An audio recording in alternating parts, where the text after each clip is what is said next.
Hello guys, please welcome a journalist who will get to the point, ask the most detailed questions and all these for you. Please welcome Ksenia Smirnova.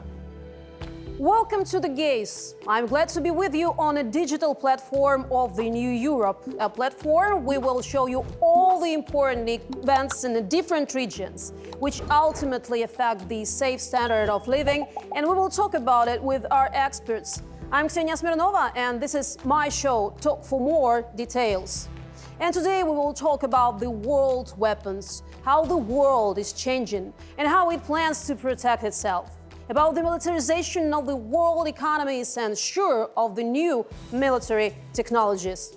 About how one country hiding behind a pseudo-democratic path was preparing for launching of the largest military conflicts after the Second World War and is now violating the foundations of world security. How to fight back together with the international organizations, and most importantly, how can we resist attacks together? So let's begin. Watch this. A new era of the Ukrainian military-industrial complex. This is how the armed forces call the arrival of BAE systems to Ukraine. It is the largest defense company of Great Britain. It specializes in the production of equipment and systems for the defense and aerospace industries. BAE Systems is one of the largest defense companies in the world and operates on the markets of many countries. The armament of its production is already actively operating in Ukraine. There are artillery systems such as L-119 and M-777, as well as BMP CV-90. President Volodymyr Zelensky with the CEO of the company, Charles Woodburn, they signed an agreement to open a BAE Systems a representative office in Ukraine. The company will not only manufacture spare parts and repair damaged equipment, but will also manufacture the L-119 light guns. A special repair center for Leopard tanks and other military equipment of German origin will also be operational in Ukraine. The hub will be opened by the Rheinmetall concern. Currently, Ukrainians who will later become factory workers are studying in Germany. In addition, sooner or later, Rheinmetall intends to manufacture Leopard tanks in Ukraine. For this purpose, the concern plans to lease one of the sufficiently well-equipped armored companies that have remained in Ukraine since Soviet times. Rheinmetall will work together with the state concern Ukroboronprom. Let's talk about drones that became a special discovery of the Russian-Ukrainian war. Metal birds have become real fighters in the sky. Ukrainian drones developers have come a long way and are impressing the military with the new technologies. However, it is impossible to tell much about them now so as not to reveal the secrets to the enemy. In addition to hundreds of Ukrainian manufacturers, the Turkish Baykar will also repair and manufacture drones in Ukraine. The Ministry of Defense of Ukraine and the manufacturer Bayraktar agreed on the construction of the service center for the maintenance of drones. I would like to add the Baykar machine is an aircraft manufacturing company founded in 1984, which has gone from a manufacturer of parts for cars to a leading manufacturer of drones known throughout the world. More than 1,500 people work there. So the Baykar factory is already being built in Ukraine, where TB2 and Akinci drones with motor siege engines will be manufactured. It will become operational in 2025. In addition, two countries agreed to create a service center for repair and maintenance of unmanned aerial vehicles.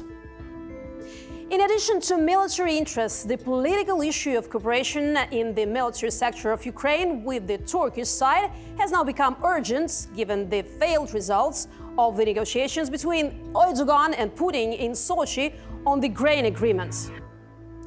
One more surprise is Saker Scout, new Ukrainian drones with full artificial intelligence. This is a completely different level of opportunities for armed forces. The birds have already gone to the fronts. They work as a group. The complex consists of several drones, one of which works as a scout. It independently recognized enemy equipment, even camouflaged, determines its coordinates and transmits this information to the command post, to the Delta automated control system. The main task of the reconnaissance drones is to direct other drones included in the complex to the targets. They see them even at night. Saker Scout shows that Ukraine already has its own ready and working technology for recognizing the contours of military equipment. It is about mastering the recognition algorithm based on conventional optical or thermal imaging camera. So, such a complex of drones with artificial intelligence can independently conduct reconnaissance, identify the highest priority target and attack it, without constant human involvement. Watch this.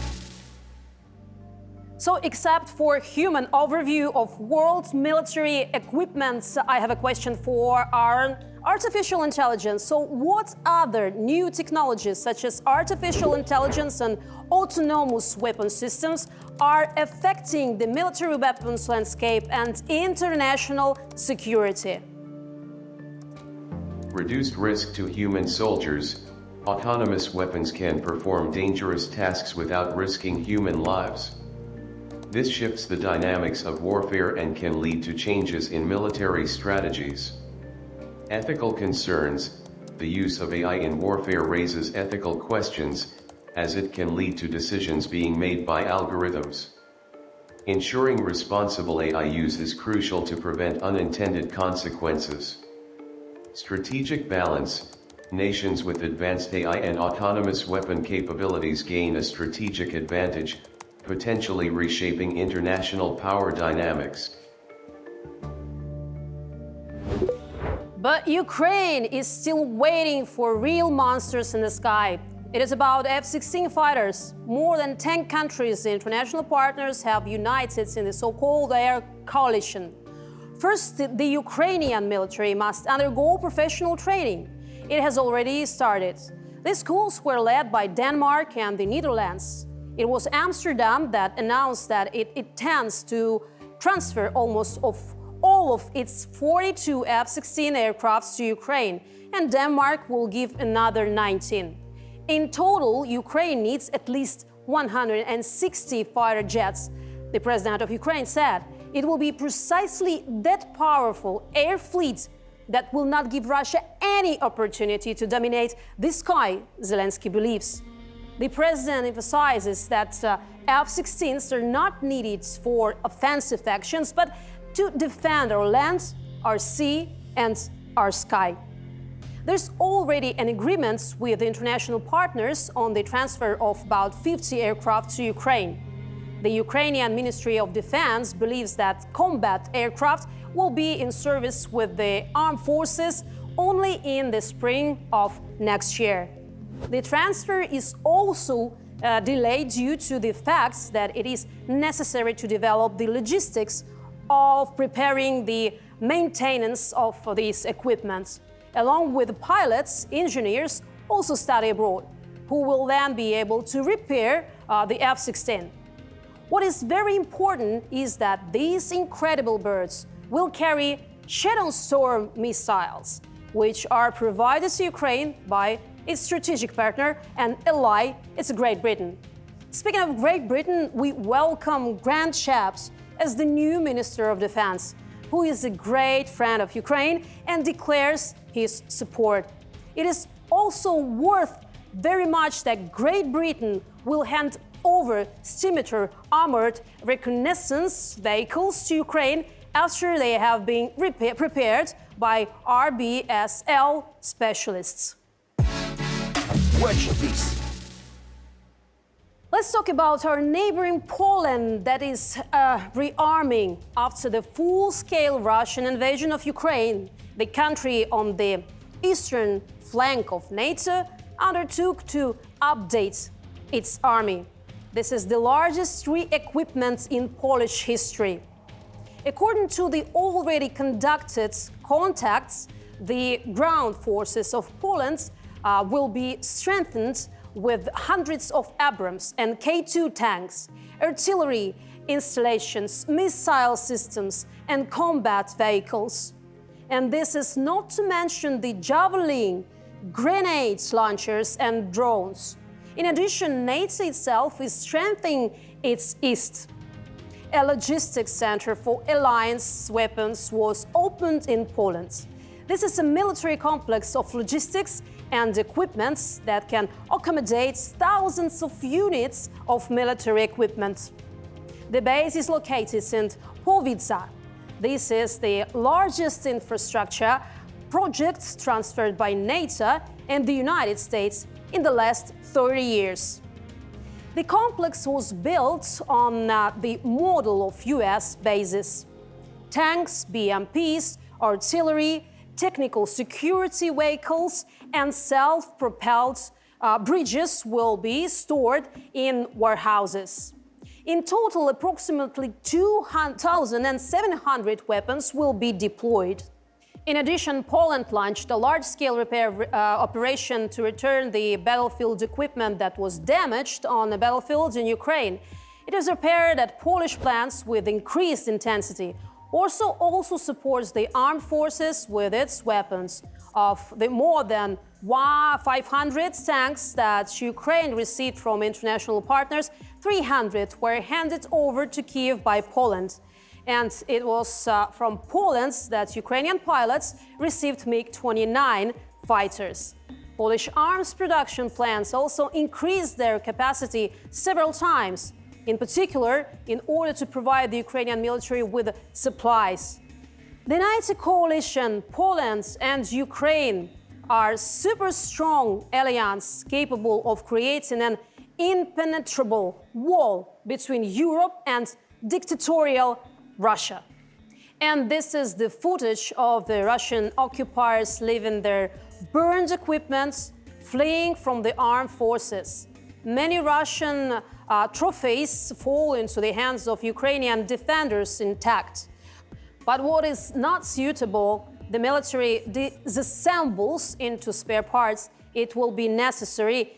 In the war against Ukraine, the Russian army has already lost more than 4,500 tanks and the same number of UAVs, more than 5,500 artillery systems, and almost 8,700 armored combat vehicles. In order to be able to continue the war, the Russian military industrial complex has no choice but to increase turnover. Moscow pretends that the country's economy does not seem to be going on military tracks, but defense spending from the treasury says otherwise. Every third ruble from the federal budget goes to the war in Ukraine or to support the regime. In Russia in 2023, spending on law enforcement and defense is 60% higher than it was 2 years ago. The pressure on regional budgets also increased. They cover parts of social issues of the military. Although Western sanctions have affected the Kremlin's economy, the military industry of the Russian Federation has not stopped it. Since the beginning of the full-scale invasion, Russia has been able to produce about 500 cruise missiles in a year. The production of radar, radio, navigation products, remote control equipment, and computers has almost doubled. The enterprise for the production of drones works in 3 shifts. Only in the last 6 months, the Russian Federation imported chips from Western companies which are used in particular for the production of weapons, worth more than $500 million. Western spare parts for civil aviation were imported for $171 million. It was also possible to supply machine tools for the defense industry. Therefore, neither Western sanctions nor import sanctions stopped the Russian military machine. Sanctions work, but it is not enough.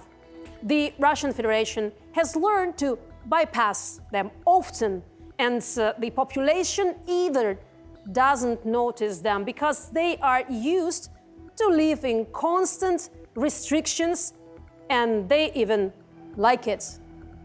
And while some humans got used to fear, I have another question for our artificial intelligence. So what international agreements and organizations exist to regulate and limit the use of certain weapons, and how effective are they in achieving their goals? United Nations, the UN plays a central role in disarmament efforts.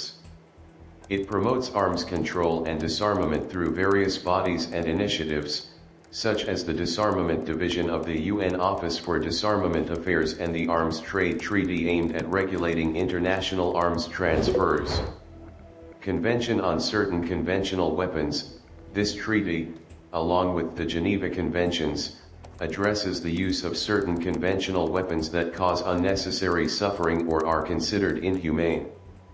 European Union is involved in disarmament, non-proliferation, and arms export control. It works to restrict the spread and use of weapons globally through diplomatic, technical, and financial support. Amnesty International advocates for arms control, highlighting the importance of treaties like the ATT. Moreover, the terrorists found an ally in the face of other dictatorial countries such as Belarus, Iran, and Northern Korea. For example, Belarus provides opportunities for repairing of equipment, its restoration, and deconservation. Iran supplies Russia with unmanned aerial vehicles in violation of UN Security Council Resolution of 2031. These are the same Shaheds, or as the Ukrainians call them, mopeds, who attacked large cities and critical infrastructure facilities.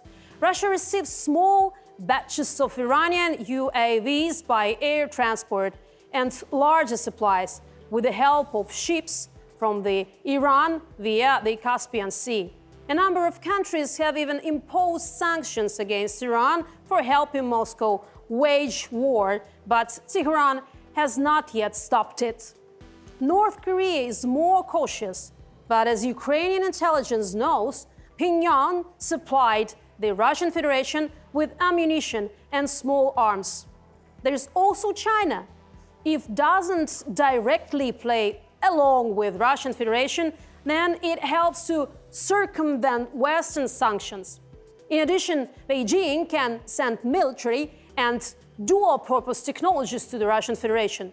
China and Russia have increased the share of bilateral trade in Chinese yuan, and financial institutions in both countries are expanding the use of domestic payment systems.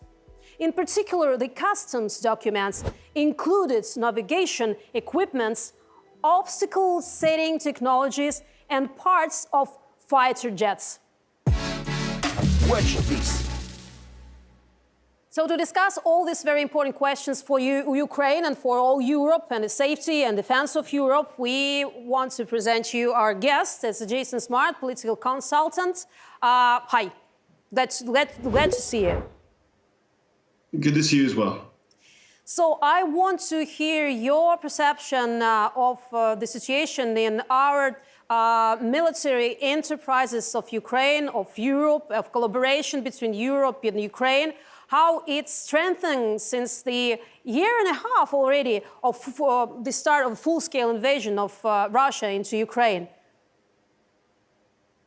So, I mean, obviously the production of weapons in Europe itself have been on the decline, and that's something we see now. It's part of the reason that Ukraine has struggled to receive the huge quantity of weapons it needs from its European partners. Now, it's something that's obviously trying to improve. And recent announcements by, for instance, the British arms manufacturers that they were interested in opening factories within Ukraine is, of course, a great sign. But there's still a lot left to be done. That's why Ukraine is so dependent on this point on assistance from the United States, not just shells and tanks, but also high technologies. And as the war moves on, it's going to become ever more important that Ukraine is able to find resources for this. Where is it produced? Who can produce it? And the quantities that are necessary. But fortunately, it's not just Ukraine that's struggling with this problem. Ukraine is receiving what it needs. It's going to receive more, and I hope it is soon. But Russia is also suffering from this, and this is something that's a good sign. Unlike Russia, Ukraine has a lot of friends. Ukraine has all of the European countries and other nations around the world that produce weapons. Whereas the Russians are forced to seek out friendships with isolated nations like Iran and North Korea. There's far less options on the table for the Russians and less advanced technologies than are those that are available for Ukraine. As soon as you mentioned the financial question, I want to ask you if this military sphere is quite profitable, I would say, in the economy. Not talking just about the security question, but the economic question and effects on Europe and on Ukraine. Is it profitable, and how it will change the landscape of economy of European continent? Well, of course, the defense industry is a massive industry in many countries, including in the United States and in Germany and Britain. They're huge. They're multi-billion-dollar corporations. And so when there are more contracts given, it is something that is going to be a ability that will give the opportunity to have a increased chance for Ukraine to develop partnerships that are based on economic interest. If these countries realize that their relationship with Ukraine is beneficial to themselves, that is, they are creating jobs back home, they are creating more of a tax base, that's all positive for them. And that's something that they should know. That's something they should recognize, is that it's not simply like giving assistance to Ukraine. Let's be honest. They are creating jobs. They are opening factories. They are going to have more taxes that come in from this. And so this is all positives for those European countries. This is not something that's simply helping Ukraine because they're nice. This is something that will help them ultimately as well. How do you think the competition in this area, the military area of production, will be positive or is positive for all the participants of this process, or it might bring some delays in the planning in helping Ukraine? As an example, we remember how it was so long discussion which country will receive money from European Union to build the enterprises for producing the ammunition for Ukraine. So is the same example, or it's more for effectiveness of our cooperation? Well, this does help the overall effectiveness, of course. Which countries will have the end-all construction? There's only a few countries in Europe that produce, in the quantities necessary, the type of weaponry that Ukraine needs. And there's only so many countries that produce tanks in the world. This is not something that's churned out by every little nation. And so these sorts of things, the key players, the big states, are the ones that Ukraine has continued to closely work with. And it seems that there is hope that more weaponry from them will continue to come. And there's no, at this point, let's be honest, it's not a huge amount of money we're talking about. And I'll cite the example of the United States just because it's, I think, stunning. When you consider the United States by far is the largest supporter of Ukraine in real terms, it is in total value of money given and weaponry given, it's only equated to about 3.5% of the U.S. defense budget per year is the assistance given to Ukraine. And to put this to another terms, to show you like how really small this is, it's only 0.3% of the total U.S. budget. 0.3% of the U.S. budget is spent on Ukraine. This is a very, very, very small number. And so ultimately, the arguments made that there's not enough money for it in Europe or not enough money for it in the U.S. is simply baseless. The fact is, this is a very small economic commitment, which doesn't only guarantee Ukraine's security, but operates directly in the national security interests of its NATO partners in Europe and the U.S., in the fact that now, by stopping Russia in Ukraine, it prevents future conflict in the Baltics or in Poland or in other places. When we talk about now in this episode, the cooperation and building military enterprises with our international partners here in Ukraine, I mean, is it profitable for each of the participants? Because we understand not all the produced equipment will go to the battlefield. Is it planned to produce as much, not for Ukraine, but for defense needs of European countries as well, but in these enterprises built in Ukraine?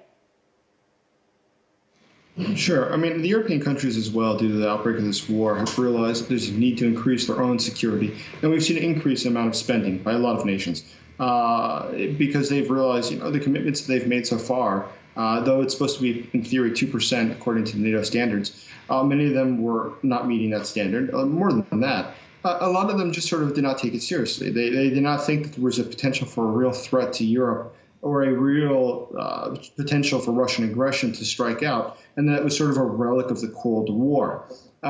Fortunately, this is a moment where they've woken up and they are starting to take the steps necessary to better prepare themselves and to better to provide weaponry that they themselves might need if there were to be a future conflict. One thing that's very interesting about the weaponry given to Ukraine so far, worth mentioning, I think, is that when we talk about the United States support, and Lendlease is a good example of that, what was the objective behind this? The objective is that it gave the president the ability to send weaponry to Ukraine without going through a new spending bill in Congress every single time. It wasn't simply to give Ukraine tons of weapons. It was to give the president the ability to give Ukraine tons of weapons. So why then is Ukraine still lacking some weaponry? And that comes down to a political question. It's ultimately the decision of the White House, the president of the United States, if he agrees and is ready to send the weaponry at that moment or wishes to wait. As Ukraine is receiving largely weapons that is called drawdown, that is weapons that are taken out of the U.S. military arsenal. These are not new weapons. These are not being bought, contracted out of a factory, and then sent directly to Ukraine. A lot of this weaponry is actually stuff that we already had sitting somewhere or another in the world, one of the many U.S. military bases. And they're taking those that are either old, obsolete, or the U.S. wasn't going to use in the near term and they expire. And so it was actually cheaper for the United States to give Ukraine the weapons than to destroy them because we have expiration dates and all these things. So if it doesn't get used by a certain date, they destroy it. But that costs money. It's not cheap. And so it's actually much cheaper, for instance, to give shells that are expiring to Ukraine and to allow Ukraine to defend itself with weapons that are good. It's nothing bad. It's not expired medicine or expired food. There's nothing bad that will happen with this. But these are things that just to meet the standards that we have are not something that we do discard after a period of time. But by giving it to Ukraine, it's obviously, one, strategically wise for us, for our own national security interest, also economically wise, as it saves us money. You mentioned the political interest, so let's look at it a little bit wider than just the United States and Ukraine. Let's look at the cooperation with Turkey. I'm asking because in addition to military interest, we understand that Turkey helps a lot Ukraine in building enterprises, helping with drones, Bayraktar, and so on. After the meeting, not very successful in Sochi, of President Erdogan and Putin, how do you think this situation politically will or might change the cooperation or strengthen the cooperation between Turkey and Ukraine in the military field?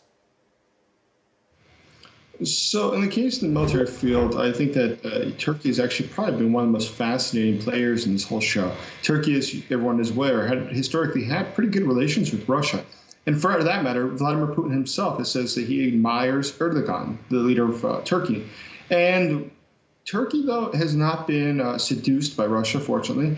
Turkey, a NATO ally, has been quite wise and quite smart as how it's played this game. By not being so publicly critical of Putin, which I think is not a bad thing, I do not criticize that, others do, is because that is the specifically reason that Erdogan has the ability to now meet with Putin. And we do need somebody, and I'm happy it's not us, but I'm happy it's him, that is able to then have meetings with Putin and to try to persuade the Russians of things. But as far as it goes with direct support from Turkey, they have a very clear strategic interest here. Look what's going on. The Black Sea, for instance. is not the Russian Sea. This is the Black Sea. And so Turkey obviously has a very vested interest in the waters there. And so Russia's unilateral decision to cut off the grain deal, the unilateral decision to mine waters, these are things that Turkey is obviously offended by because it's against their security interest and is obviously quite damaging to their own economy if the Black Sea becomes a battlefield. They have no interest in seeing that happen. And so they are able to put Russia in check in a way that other countries cannot, not just because they control the straits, but because they control a significant military power. And that's why Turkish innovation, specifically in the area of drones, I think has been significant. The Bayraktar drones that Ukraine has received have done wonders. I mean, we've all seen the videos of how effective they are. And I think that Turkey as a whole is a country that has, throughout the war, shown that it is a very good ally of the West and of Ukraine.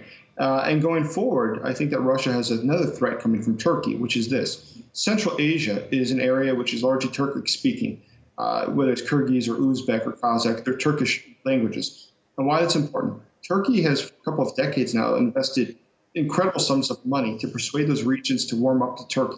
They've opened schools there and other things. And increasingly, Central Asians look at Turkey as their natural ally. The way that Moscow used to be the center of the Soviet Union, now Ankara is becoming the center of Turkish people. So they no longer look at Moscow, but they look towards Ankara. And that's already something that is going to be a significant geostrategic shift for them. And if they do make that shift, and they do start to align their foreign policies closer to Turkey, that will be a significant blow to Russia's empire. And I think will contribute to its overall collapse. You know, international media mentions that the new defense minister of Ukraine, Umerov, is quite good acquaintance with the President Erdogan. So this friendly connection between two of officials really could change somehow this situation within the military sector and cooperation, or it doesn't matter? No, of course it is. It helps. I mean, the fact is the new defense minister is well known by many people globally, including the United States, and he's very popular. The guy is known to be a very serious professional, being seriously against corruption, and he's very, very respected and admired. But yes, I think that the natural connection, the truth of the matter is, in all of life, personal connections do matter. And the fact that he has known the leader of Turkey for a period of time does contribute to making that relationship easier to manage. And something that will overall allow for him to have from day one a natural rapport, a natural ability to go and speak to him and to lay out exactly what's happening and to request assistance that would perhaps be a little bit more challenging if he was not trusted or not known to the Turkish leadership. And so I think that overall, this is a very exciting development. It's something that will contribute to Ukraine's ability to defend itself. I want to ask you about the situation with the defense of European continent from your point of view, because we hear more and more about how Western European countries trying to strengthen their borders, get more money to the equipment, military equipment, to the armed forces and NATO forces. But at the same time, we get the information, for example, from Western European countries such as Germany, that try to limit a little bit the money for the defense. What's happening on this continent? Why different countries still perceive the situation differently and the threats from Russian Federation? Actually, talking about the threats, they're bluffing, or Poland and Baltic countries are under a very unpleasant attention of Russian Federation right now? I generally think that countries that have the most exposure to Russia historically, such as the Baltic states, such as Poland, are the ones who are the most intensely opposed to Russia and the most intensely sensitive to the fact that Russia does really portray a significant threat to their nationhood, to their ability to exist. And so this is something that is not just born out of recent Russophobia, as the Kremlin would argue, but this is something that's born out of historic fact. Russia has never been a country that gets along well with its neighbors. It likes to have war with them. It likes to occupy them.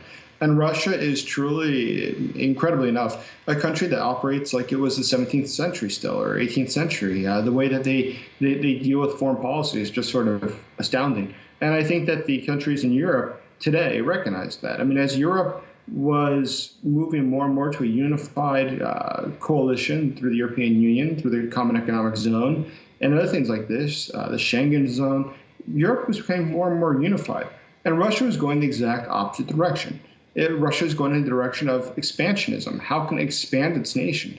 And that's something that's really sort of staggering. Just think of the difference here. The Europeans have been focused on how to improve the lives of their citizens, how to improve the economy, and how to have peaceful coexistence since World War II. And the Russians, on the other hand, have been figuring out how to expand their territorial boundaries and how to suppress local groups. This is Russian chauvinism is not something that is just something that people complain about because it's fun. It's because it's real. There's something wrong with the national psyche where this has become something that's acceptable. During the pre-election time in the United States, we sometimes start to hear such messages that this is not actually the war, not the war, okay. This must be the attention of the United States, mostly what's going on in Ukraine, and help should be more from European continent towards Ukraine. This is pre-election rhetoric, or they're just marginal, some politicians that think so. And really, you think that European continent or European Union spent less money that they can to arm Ukraine? And why is it very important to arm Ukraine now? So I think it's largely election rhetoric. The fact is, as I said, it's makes up 0.3% of the U.S. budget to support Ukraine. It takes up 3.5% or so of the U.S. defense budget to defend Ukraine, which is obviously something that defends Europe. So why would they make such a big deal out of it? Why are all these candidates saying that the Europeans should provide more? It's largely the same reason they've been making for a couple of decades, which is that NATO historically was largely being paid for by the United States. And so they've said that the European allies, to be true allies, should pay their fair share, which there is a fair argument to that. I mean, it is fair that all the countries should pay at least 2%, as they're obligated to their defense budget, to make sure that NATO is well prepared for any sort of future conflict. That being said, they're sort of taking it out of context to apply it to Ukraine. Ukraine, independent of what Europe's doing, Ukraine is in the U.S.'s strategic interest as well. We have no benefit whatsoever if Russia were to win. We only have a benefit if Russia is crushed. And so I think that the European allies should contribute more. I agree with that statement. At the same time, independent of that, the United States has its own interest in the region, and it should definitely continue to support Ukraine because it is necessary for America's interest. It's not always about NATO. It's not always about Germany should do more. There is also what should be done by the United States for our own interest. So, Jason, thank you very much for your expert point of view for our program. Thank you very much. Watch this. So we talked a lot about world weapons, the weapons that already received Ukraine. But obviously we see that Russian military machine won't stop, at least for now. So we understand that we need to know about all the components of successful counteroffensive and successful victory of our armed forces. That's why we have to understand everything about the human resources and our army. And this question we will discuss with our special guest. So please welcome Sarah Ashton-Cirillo. It's a junior sergeant of Armed Forces of Ukraine. Watch this. So thank you very much for your time, for the interview, for our project. And the first question will be about your perception of the reforms in our armed forces, because you can now check it from the inside, and how it's perceived from the point of view of the representatives of the country of NATO. So we're talking a lot about NATO standards. You saw it? I did. First, I would like to say thank you for having me on the gaze, Ksenia, and Slava Ukraini. Heroям slava. Ultimately, as the full-scale invasion is now looking at almost 570 days, we have to recognize that what we were facing in the first days, when it was a bit chaotic, is not something that can be expected of a world-scale army, world-class army, which the Ukrainian armed forces and Ukrainian defense forces are. We truly are the best military in Europe, and we've proven this over the last 570 days. And in reality, since the beginning of the anti-terrorist operation, when Russia would have liked to most likely proceed into the country at that point as well. So now when looking at some of the reforms that you mentioned, as the Deputy Defense Minister pointed out 2 nights ago, some of the plans to institute new regulations within the medical commissions are really just bringing us into the international community's already existing framework. And so as a soldier, as a spokesperson for the Territorial Defense Forces, and also as a taxpayer of the United States, which is a NATO country, I'm very excited about what this means for the Ukrainian armed forces and the Ukrainian people moving forward. Because the more aligned we become with the NATO framework, the more quickly and more rapidly we can be accepted into the organization. When ordinary people who are not in military hear about the standards of NATO, their perception is like from the Hollywood movies, you know, the ammunition, all this stuff, the beautiful soldiers and all this ammunition and all of this. So actually, when we hear from Jens Stoltenberg and other representatives of military forces of Europe and allies, what is standards NATO in real life? I mean, except for ammunition, and how it's compared with what our Ukraine forces already have. It's the question of training, it's the question of administrative system of the army inside the country. What is this, the NATO standard? We have to look at a couple of different factors with this. The first is that, and many people outside of Ukraine are not aware of this, we've been working towards integration with NATO now for more than half a decade. In fact, with the United States' prodding, including under President Trump and now under President Biden, we've been carrying out joint exercises with the Ukrainian armed forces. And so ultimately, we had a sense of what this means. And we have to begin by looking at medical care. This is, as an infantry soldier who was focused on combat medicine, I think one of the areas that we must rapidly catch up to with NATO is the ability to handle traumatic injuries at the scene of where the injury takes place, at the scene of where the casualty takes place. Ukrainian commanders are the best in the world. Ukrainian medics are becoming quite advanced in working with wounds that some armies have not seen in 100 years since World War I.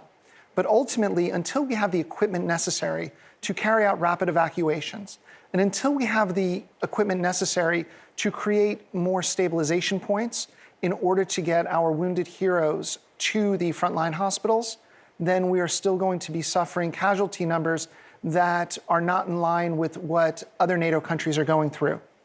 Ukraine is understanding that preventable deaths are preventable. Now we just must call on our partners to get us as much as we can in the field of combat medicine as quickly as they can get it to us so we can even carry out this victory faster. So we're talking about medical equipment and understanding of how to cope the wounds on the battlefield fast to save the life. It means money, and it's understandable. So you're talking about the help of our partners, because my question was, it must be initiative of Ukrainian government, or still we're dependent on the partners' money even to close this side of the problem? It truly is a partnership, because ultimately, Ukraine's victory is being carried out by Ukrainian commanders, Ukrainian soldiers, Ukrainian civilian leadership, and most importantly, the Ukrainian people. However, due to the circumstances of Russia having been at one point the second largest army in the world, there was a financial discrepancy there.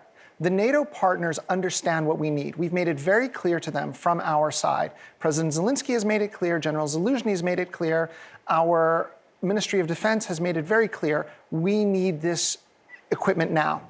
Ultimately, unlike some NATO countries, we're not in position to just go out and purchase the equipment we need. So therefore, yes, it's a partnership.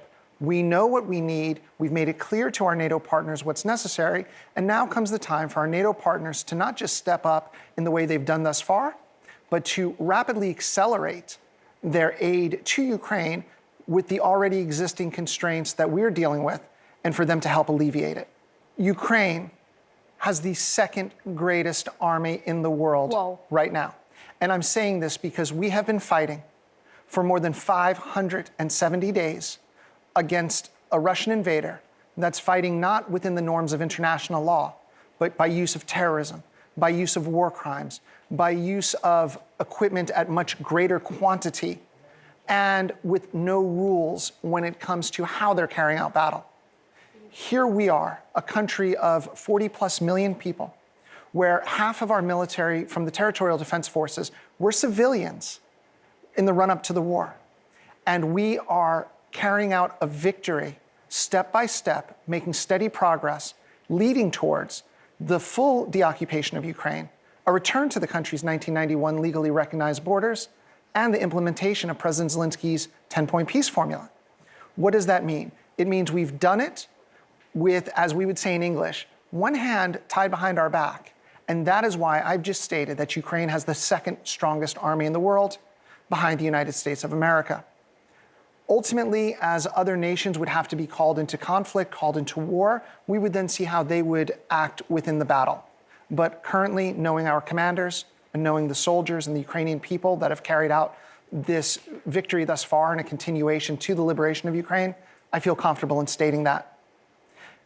The second point regarding help from our allies. Yeah. Denmark just contributed another $43 million towards restoration. Yesterday or 2 days ago, Ministry of Finance announced that the World Bank, through a grant from the Japanese partners, also contributed well into the hundreds of millions of dollars towards rebuilding.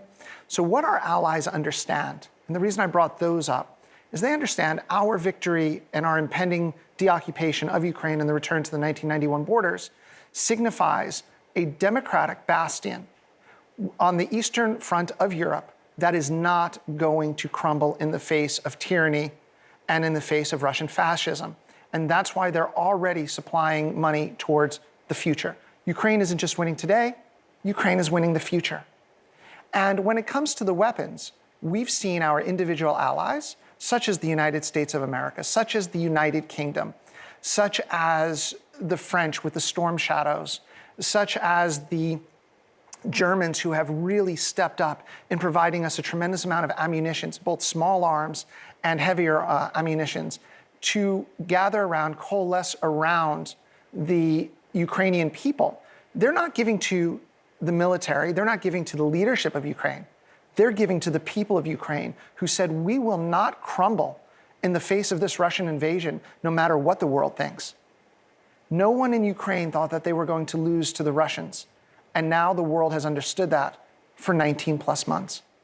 Actually, it's interesting if the worlds and societies of, let's say, Western European countries really understand all these messages you pronounced right now. Because from what we hear from the international media, sometimes they're very doubtful about the details of counteroffensive, and they say, sometimes it's not very fast and that's slower than they were expected. Almost all these experts are not the military who say about the slowness of this counteroffensive. So these messages, to understand it correctly and in time by the public, the people of society that at the end of the day can affect the governments in their countries to help Ukraine more and more. My question is about the informational sphere, how it's important right now to help to understand all these messages, not only in Ukraine and to our closest neighbors, but in the other Western world countries. And in the situation of some kind of limits or measures that we have to keep as a secret. I don't know how to correctly, correctly to say it. Of course. First, I want to say that in Ukraine, especially within Territorial Defense Forces media, journalists are heroes, and journalists are key pillars to democracy, and we get that. However, there's many people out there who claim to be experts and haven't been given the insight into what's truly taking place. When people use the word slow, I say no, it's not slow, it's steady. We have announced to the world how we were going to deoccupy the country. First, we were going to attack the supply lines of the Russian enemy. We were going to disrupt their second and third lines of defense in the best capacity we had. And then we were going to carry out the deoccupation and complete liberation, return to the 1991 borders in these stages. The world didn't want to listen. These journalists, so-called journalists, didn't want to listen. Real journalists are willing to accept that the truth isn't necessarily going to always be apparent, but the truth is there within the words of our leadership. We have never hid anything from the journalists who are on the ground here, with the exception of wanting to make certain that their safety was also made paramount. Russian terrorists target international journalists. There's no way to get around that. They're trying to drive fear into the heart of journalism. We want the journalists to continue to report. However, we're also responsible for their safety, while at the same time guaranteeing operational security and the safety of our troops. And not just our troops, but the civilian population of the different villages of which we have begun to deoccupy. And therefore, when we read these statements of doubt, oftentimes it's not written from a point of truth, it's written from a point of frustration. And time and again, we have shown that those who doubt are proven wrong. And the number one message has to be, and it's been repeated over and over, President Zelensky, General Syrskyi, General Zaluzhny, Deputy Defense Minister Mallard just recently, we are not living in a movie. We're not living in a video game. In a 24-hour news cycle, which is what many of our Western partners have because of their domestic policies and politics, they're always expecting something new and fast and flashy. This war is going to be won. The liberation of Ukraine will take place, but on a time frame that guarantees the safety and security of the civilian population, the safety and security to the best it can of the Ukrainian troops, the safety and security of the overall process and mission, because we can't just allow our plans to leak out. And so ultimately within those confines, we do have a wide open space for journalists to work. And I welcome all journalists, if they feel frustrated with the situation, to contact me, and I will help them facilitate the types of stories that they want to report on, with one exception. Our casualty rate is nobody's business. Those soldiers who have become eternal heroes on behalf of Ukraine, not only are we not going to be talking about it out of disrespect for their families, but we're also not going to be talking about state secrets so the Russian enemy can have a better sense of what's taking place. What I will say about that is any numbers that have been reported in the press, whether Western press or Russian press, are absolutely incorrect. Thank you for your position, and it was great sets. And more of this, you correctly mentioned that we're living not in a movie, it's real life. That's why my maybe last question will be about the movie that was shown on the screens not long ago. It's called Superwoman.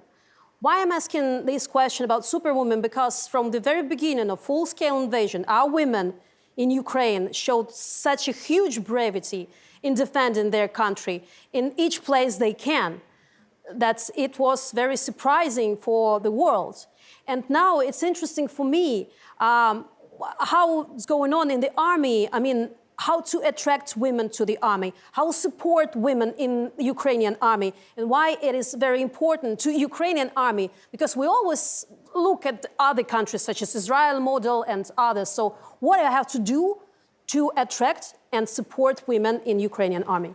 My first commander in the armed forces of Ukraine was Lenore Zlamov, who is a Crimean Tatar. He has a television station here, but he decided to lead a battalion in Ukraine when the full-scale invasion took place.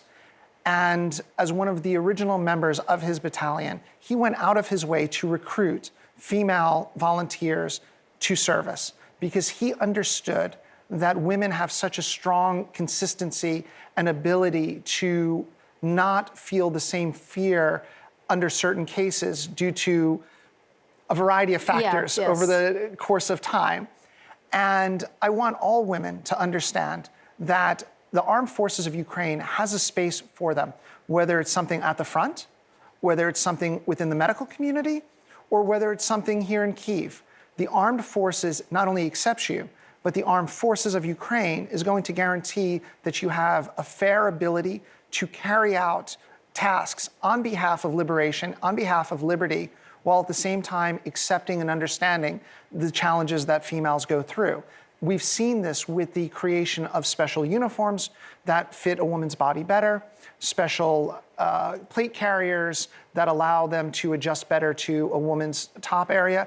So ultimately, our leadership, civilian and military, is aware not only of what women are able to contribute to the fight, they're going out of their way to make certain that women feel comfortable as they contribute to the fight. And that truly is one of the more beautiful items or things I've witnessed over the course of my 19 months here, that unlike Russia, where the Russian leadership wants women either posing on Instagram or going ahead and sitting in a kitchen truly somewhere, in Ukraine, because it's a country based on democratic values and democratic ideals, everyone, male or female, Muslim, Jewish, Christian, Crimean Tatar, or someone from the west of Ukraine are all able to contribute to victory. And this is why a return to the country's 1991 borders and the institution of President Zelensky's 10-point peace formula is assured. Do you think, let's a little bit look into the future after the victory of Ukraine, do you see and understand all the threats from the Russian border, whatever years will pass until the regime of Putin will collapse?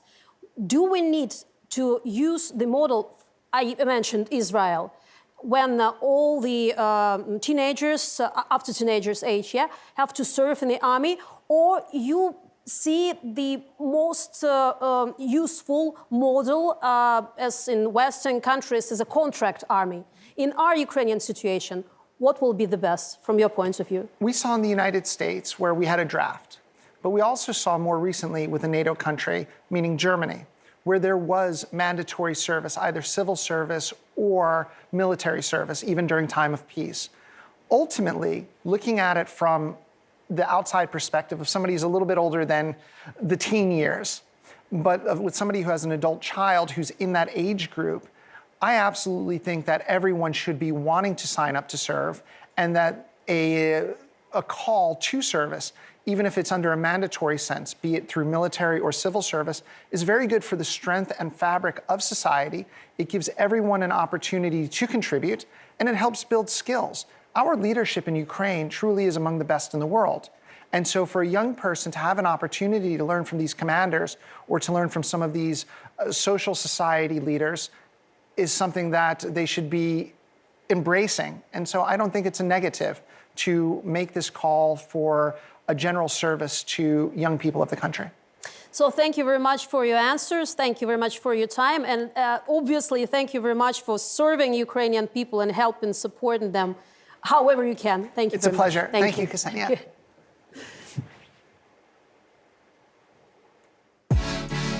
Watch this. And before the finish of our program, I have one more question for GPT chat. So how has the globalization of the defense industry affected the developments and production of new weapons, and what are the important implications for international security and diplomacy? Efficiency and cost reduction. Collaboration allows for cost sharing, which can reduce the overall cost of developing new weapons. This is particularly important as modern military technologies are increasingly expensive to develop and produce. Interdependence. Nations become interdependent on each other for critical defense capabilities. This interdependence can act as a deterrent to conflicts, as damaging the production lines of defense partners can have severe consequences for all parties involved. Challenges of export control. The globalization of the defense industry raises challenges in export control. It becomes harder to prevent the proliferation of advanced weaponry to non-allied or rogue nations, potentially destabilizing regions and global security. Diplomatic complexities. International defense collaborations can complicate diplomacy. Tensions between partner nations can affect the supply of essential defense equipment or technology, impacting diplomatic relationship. So for now, I have to say goodbye to you, but not for long. It was my show, Talk for More, Details. And if you liked this episode, just click like. If you didn't like it, just write in the comments why. And don't forget to press the bell to be the first to see the latest information from our show. And don't forget to subscribe to the Gaze platform on YouTube and our social networks. See ya!